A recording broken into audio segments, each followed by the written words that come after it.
ഇന്നൊരു വ്യത്യസ്തമായ ഐതിഹ്യമുള്ളൊരു ക്ഷേത്രത്തിലാണ് നമ്മൾ പോകുന്നത്. പാലക്കാട് ജില്ലയിൽ പെരുമ്പിനടുത്ത് പനംകുറ്റി എന്നൊരു സ്ഥലമുണ്ട്.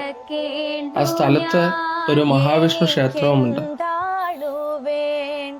ഈ ക്ഷേത്രത്തിന് വർഷങ്ങളോളം കാലപ്പഴക്കമുണ്ടെന്നാണ് അറിയാൻ കഴിഞ്ഞിരുന്നത്. ഈ മഹാവിഷ്ണു ക്ഷേത്രത്തിൽ എന്നും ഒരു തിരുമേനി വിളക്ക് വെക്കാറുണ്ട്. നിത്യപൂജകളും കാര്യങ്ങളുമായി പോയിക്കൊണ്ടിരുന്ന ഈ ക്ഷേത്രത്തിൽ ഒരു ദിവസം തിരുമേനി പുറത്തു പോയ സമയത്ത്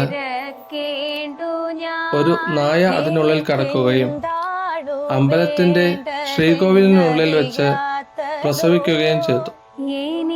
തിരിച്ചു വന്ന ഇത് കാണുന്ന തിരുമേനി അവിടെയുള്ള പാത്രങ്ങളും മറ്റു കാര്യങ്ങളുമെല്ലാം കിണറ്റിലേക്ക് എറിഞ്ഞ് അമ്പലം അടച്ച് പോയി എന്നാണ് പറയപ്പെടുന്നത്. തുടർന്ന് വർഷങ്ങൾക്കിപ്പുറം അമ്പലമെല്ലാം തകർന്ന അവസ്ഥയിൽ നിൽക്കുമ്പോഴും ആ ക്ഷേത്ര പരിസരത്തായി കൃഷ്ണപ്പരുന്ത് വട്ടം വെച്ചു വരുന്നത് ശ്രദ്ധയിൽപ്പെട്ട ഒരാൾ ആ പരിസരം വൃത്തിയാക്കുകയും തുടർന്ന് അവിടെ ഒരു മഹാവിഷ്ണു വിഗ്രഹം കാണുകയും ചെയ്തു.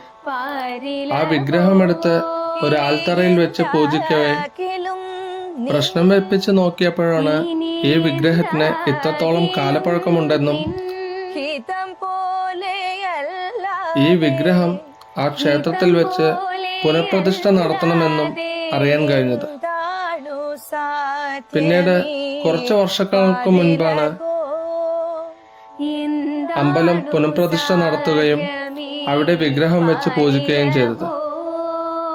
ശ്രീകോവിലിനുള്ളിൽ വെച്ച് ഇങ്ങനൊരു സംഭവം ഉണ്ടായതുകൊണ്ടാവണം ഈ ക്ഷേത്രത്തിന് കുറച്ചു കാലം മുന്നു വരെ നായ്പെറ്റ ക്ഷേത്രം എന്നൊരു വിളിപ്പേര് കൂടെ ഉണ്ടായിരുന്നു. തൃപ്പാദ പങ്കജം കൈ തൊഴുന്നേ, തൃപ്പാദ പങ്കജം കൈ തൊഴുന്നേ,